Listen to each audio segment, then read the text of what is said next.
Team, keep it clean.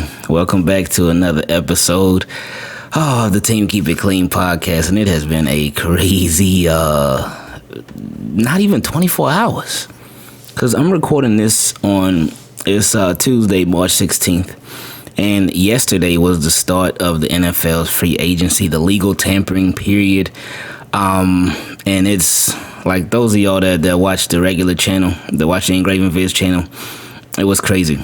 And I was thinking, like, yesterday, well, are we doing all these videos about all these people signing with all these different teams? I'm like, man, when are we gonna get to do the podcast? So right now, nothing's happening. The Patriots, they just signed Hunter Henry about 20 minutes ago, so nothing's happening right now. But I'm sure while we're doing the podcast, something is probably gonna come up. But anyway, I hope y'all are having a really good week. I hope you're having a really good day. I just hope everything is good with y'all. And I gotta say thank you. Real quick before we get into things, shout out to Manscaped. Again, if you want that 20% off plus the free shipping, you can use code KeepItClean, and they'll take care of you. Simple as that. Just hit them up, manscaped.com, and use the code. And obviously, the more you spend, the bigger it'll be off your order. But if the least you spend too, it'll still be a nice little chunk off the order.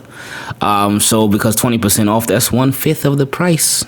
So kind of hard to beat. Well, one of the only things better than that would be free. So that would be nice too. But anyway, shout out to y'all, because y'all have there was like, I showed my wife too. Just all the comments about Carter, checking in on Carter, DMs, comments, messages, all that stuff. So thank you all. And of course, we got a lot of texts from people that we know too, family, friends, friends who considered family, all of that. So I really appreciate y'all for checking on him and being concerned about him too.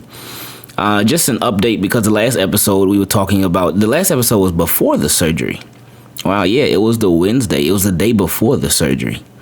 So I didn't really get to talk to y'all. I got to talk to y'all briefly in the on the regular channel, but so he had the surgery. They put him on anesthesia, and it was just like, when we got there, at 5:55. We got there super, because we had to be there by 6. We got there 5:55. Walked in, and some lady was walking to the elevator too. And we were like, "Oh, good morning," and she was like, "Oh, good morning." That was it, something small. And she held the elevator for us as we went up, and then she went a different way, and then we ended up going a different way. So then, it's funny because it's something small, but to me it was kind of significant, but still small. But I appreciated it. That lady, she ended up being the same lady that ended up checking me and Carter in.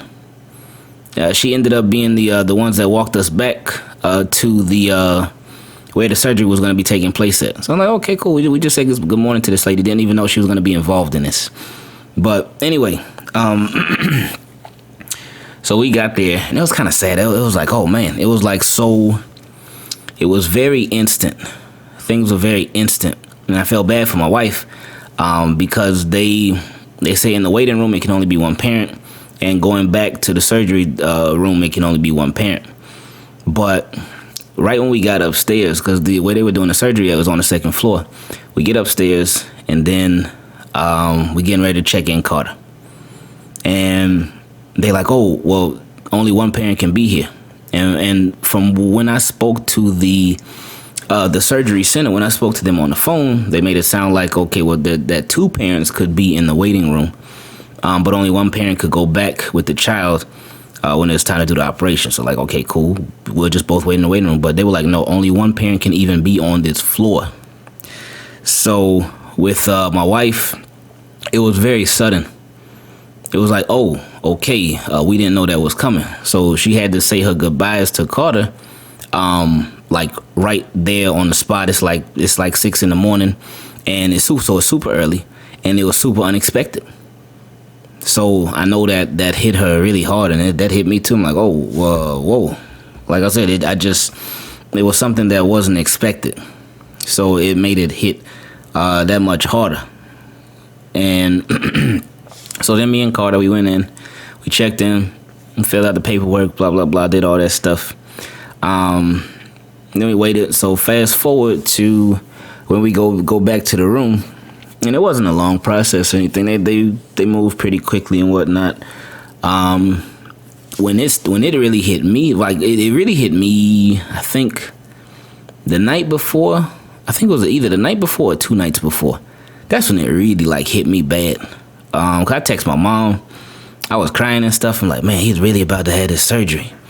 And like I think I told y'all before, like I wasn't worried that it was gonna go bad, but it was just like, that's your baby, man. That's your baby. So I'm like, oh man, like this sucks. And it really like hit me. But then when it hit me even harder was after when Carter was in the bed. I forgot what the bed is called, but the little operating bed or whatever it's called, the hospital bed. But when he was in that bed, it hit me hard when they were like, okay, he has to put on this the little robe, that little hospital robe. And then so I put him in the hospital robe, and just seeing him in that, I was like, oh man, like this is real, man. That's when it really started hitting me. Then when the doctor, when she came, that it hit me even more then, because the thing with her, she's super, super nice. So that made it even harder, man. Because the doctor that did the surgery, she is great, man. She was great through the whole way. She was super nice. She is very she's thorough in her explanations of everything. That's one of the things I appreciated the most, because I love if things are happening in your life, or just period. Anyway, when you have an expectation, and when you have a clear expectation of what to expect, it makes things so much smoother. It makes everything so much smoother. And she gave us that clear explanation, super clear, super thorough, super detailed. She let us know everything. Every time we would go visit with her, she let us know, like, hey, this is what it's going to be. This is what is going to go down. This is how everything's going to be happening. And I'd be like, okay. And she did it again. And the one thing that I really appreciated, too, is that she asked me, hey, do you have any questions on anything? And I asked her whatever questions I had. And then afterwards, what I really, really appreciated, and she did this when we would have our visits with her, and she did this right before the surgery too. She said, oh, Carter, do you have any questions? I was like, oh man, because that's like, for me, because there have been some people, there have been some people that really annoyed me, or that just, they weren't my favorite people. But if somebody's genuinely nice to Carter, that gets me, man. Like, for real, that really warms me up to them a lot more. Like, genuinely nice, not nice, because there's some people that I've seen that'll be fake nice. No, you can keep that. But if they're like genuinely nice to Carter, then that helps me really appreciate them that much more. But anyway, I really appreciated how she handled everything, how she explained everything, just how she was throughout everything. She was just great.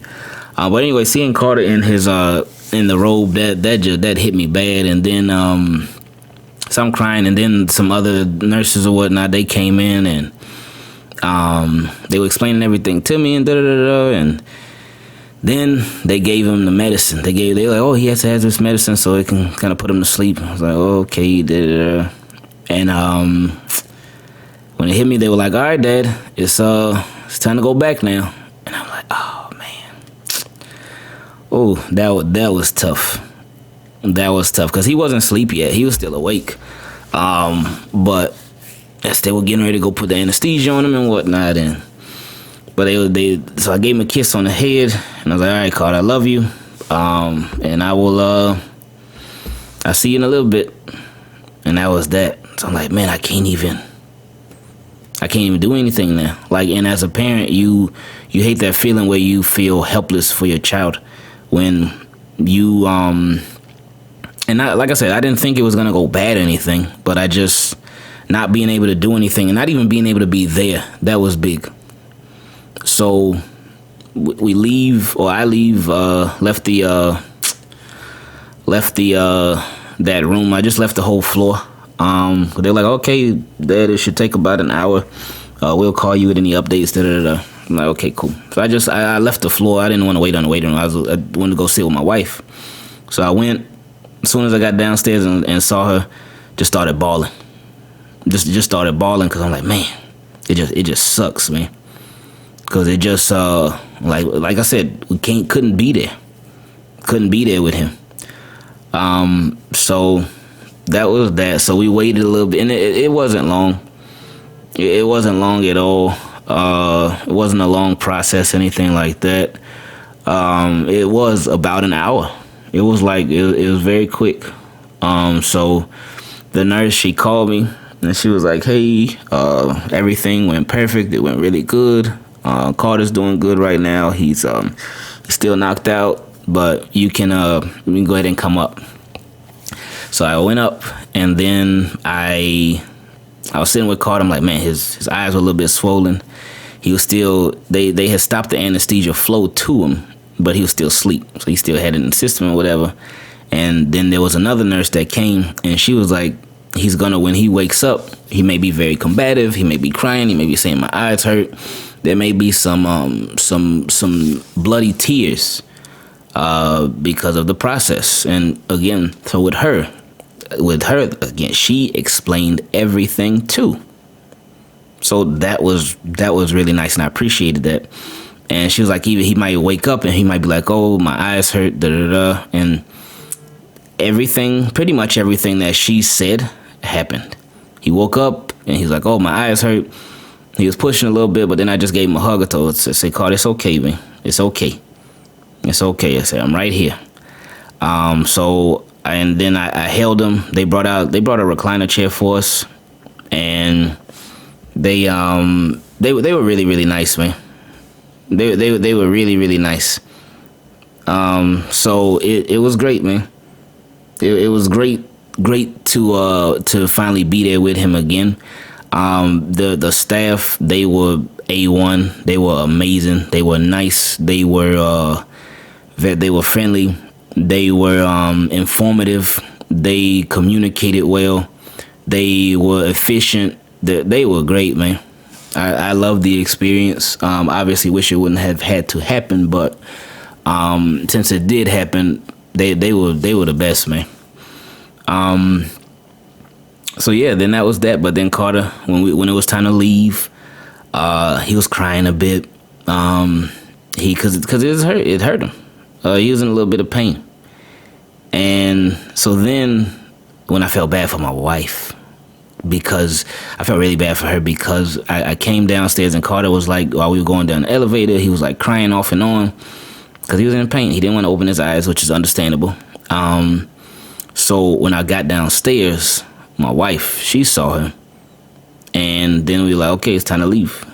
So then we in a ride home and he's crying. So then she started crying, and I was thinking like, oh man, I feel really bad for her. And I told her this too a little afterwards. And I think the reason why it hit her so hard is because she had to see everything at once.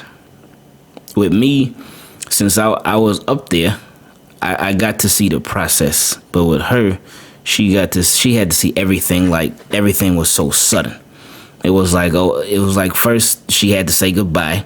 So it got cut off. Her seeing Carter got cut off like abruptly, out of nowhere. So then, and all she gets to do is hear me talk about him and have me update her on everything. So her first time seeing, her last time seeing him, was when he was going into the room with me in the waiting room. And then her first time seeing him after that was after everything had already been done. And I had told her everything that was going on. And she just sees him crying. She sees him in pain. So that hurt her even more. So I'm like, oh, that's tough. But anyway, he did a really, really good job, man. he did a really really good job. We were super super proud of him. He does not like the eye drops at all. But it's cool, man. So and again, thank you all for like I said, checking in on him, asking about him, how he's doing and stuff. But he's good, man. He's good. He did, as far as the anesthesia, for that first night, I was telling my wife, because it's kind of funny, because all he wanted to do that first night, after he finally like really woke up, because he took a nice long nap. Both of them took nice long naps. But when he woke up, all he wanted to do was just ride around. That's all he wanted to do. He just wanted to ride around. So we rode, and we went in a car for like maybe 3.5 hours just driving, because that's all he wanted to do. He wanted to drive around and listen to his music, listen to some songs from Mario, some songs from some Bowser songs, some songs from Super Smash Brothers. That's all he wanted to do. And I told my wife, I said, you know what? I know why he wants to do this. He probably jealous because he can't really watch TV right now because his eyes. So he was like, you know what? If I can't watch TV, they not watching TV. So I tell my wife that's probably why he just wanted to ride around. Cause ain't no TV there. I was like, it was cool though. We had a lot of fun. We had a really good time, man. And sometimes it just be like that, man. Just riding around, just vibing, man. We love it. But yeah, he started getting his personality back like about 5 hours after the surgery, or maybe a little more than 5 hours. But he started being his normal Carter self that night. But yeah, man, he's good. Everything's good. Then we went to the doctor the next day because she does a follow up, because she likes to see things after 24 hours, just to make sure it's not an infection or anything. And she was like, yeah, everything looks great. Everything looks perfect. No infection or anything like that. So that was really, really good to see. So yeah, like I said, we were super proud of him and just encouraged by him doing that. I mean, how strong he was through the whole process. And it's really nice to see. So shout out to Carter, man. I did have to explain to his teacher, because it's weird, because with Carter's teacher, I like, and I don't want to, I'm not painting her like she's some bad person, because she's not. But it's weird, because when I tell her, like, hey, he's not gonna be here this day. He's not gonna be here this day. So he's gonna be out. He's gonna be absent. Then it's like that. Those are the days when she marks him here. But there have been times when he'll be there, and she will even have spoken to him, and then she'll mark him absent. So I'm like, what? Like, what is? Anyway, it's all good though. Something that with Carter, he has definitely made me step it up, is with patience.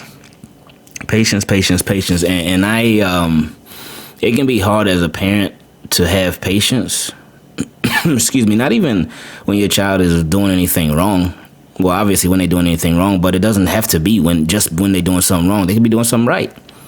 But you still got to have patience with the process. And what I mean when I say that is that with him, like I have to do a much better job of letting him make mistakes, of letting him learn through his mistakes.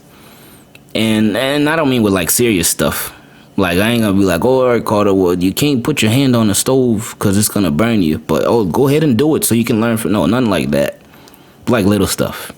With like because it's stuff, little stuff that annoys me.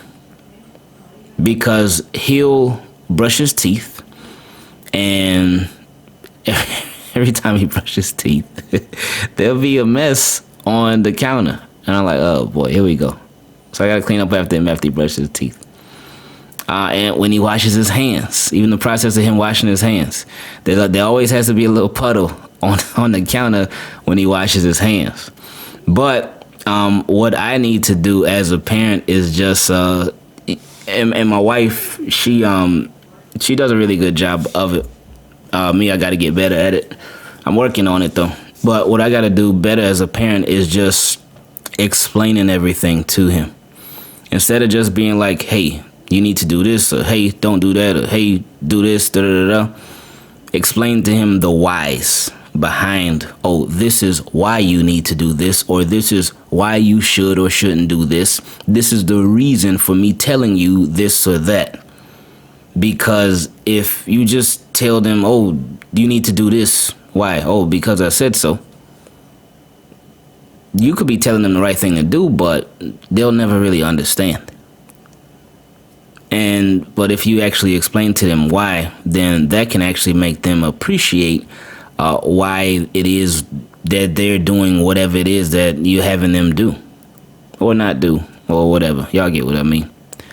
So I've been working on that. Just trying to be a better parent to Carter. Just trying to be a more understanding parent. Trying to be a just more comforting parent, and we talk all the time. Me and my wife Carter. Like I said, we all best friends. We best friends. We get on each other's nerves, man, but we certainly love each other. We spend a lot of time together. I mean, we're together all day. I know a lot of people be like, because they'll see like a plethora of videos. They see so many videos, and like, oh man, you gotta spend time with your family, man. You gotta spend time. We spend a whole lot of time together. A whole lot of time. Like those videos, they take, well, the recent videos, they take 5 minutes, maybe 10. That's it. The process is super quick.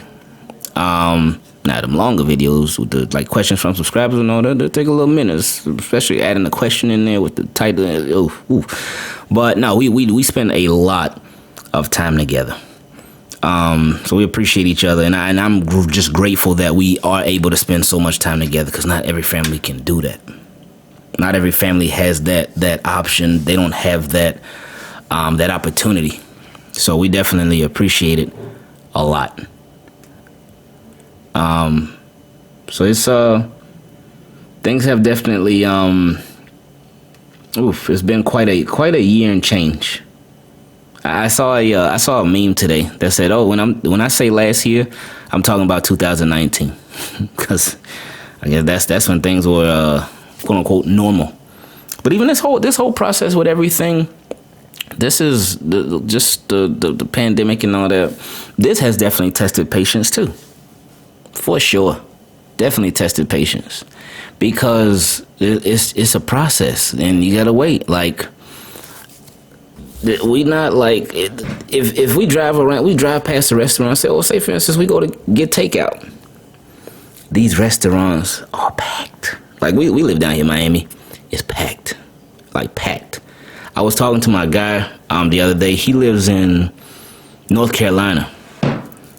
And I told him, I said, man, it's crazy down here. And he's like, what, did they lift the mask mandate? And I said, no. It's just everything's at 100%. Like, it's just crazy packed. But this really tests your patience.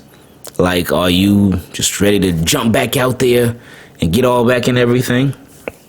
Or are you going to take your time with it? So, and obviously each household, they can make their own decisions and whatnot. But it's just been very interesting to see how things have been going down. But patience is just, it's something. Like I said, Carter, he helps my patience a lot. He tests my patience a lot. But it's allowed me to use that same patience in other areas of life. Like with work. Gotta have patience with that too. Patience in more ways than one.